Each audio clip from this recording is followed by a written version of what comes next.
Joined now by a prospect of the Florida Panthers, Josh Davies, Swift Current Broncos forward. Josh, first of all, why don't we go back to draft day, the day 2, July 8th? You're anxiously awaiting, I'm sure, to see what your future might hold. And the Florida Panthers call your name. I mean, take me through the moment, take me through the experience, and how you found out and what the reaction was like from your family and your friends.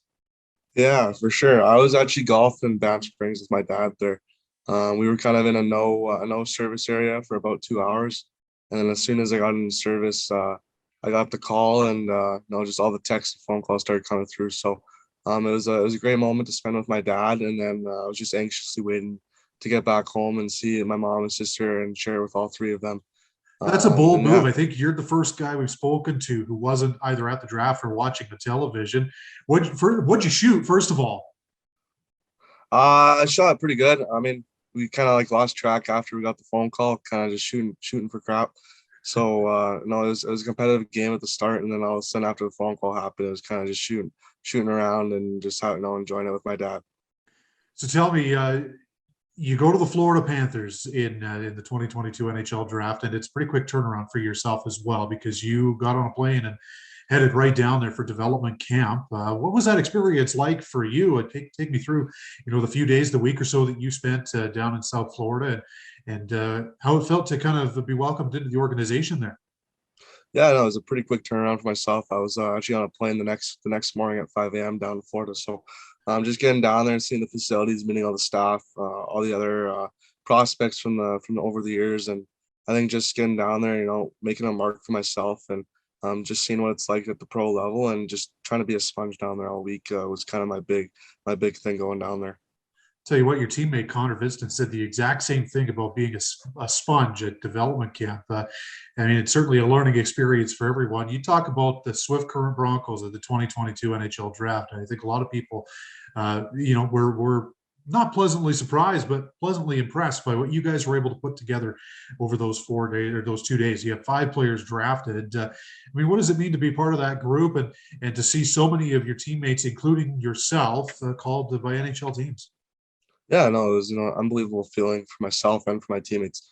We worked hard all year long for this opportunity and for this day, and just to see four of their dreams come true, and I know a possibility of one or two more next year coming true was it's just very special, and to share that moment with all of them, it's just I wouldn't change it for the world. Let's look back at your season. 16 goals, a lot of physical play from yourself as well, and an opportunity to represent your country at the U18s at the end of the season. I mean, take me through the year that was in Swift Current. It really seems like this is a group that is built to win kind of going forward here. And as you guys get older, it seems like it's the start of something special. Would you agree? Yeah, no, for sure. We're definitely a young group of guys that is a very skilled group as well. We want to win, we want to compete, and we're just trying to make our mark in the WHL right now. And I think the next 1 to 2 years is when we're going to be top notch and ready for a WHL championship. So I think with the group we got, I think we can do it. And if we keep on a straight and narrow path, we'll get there.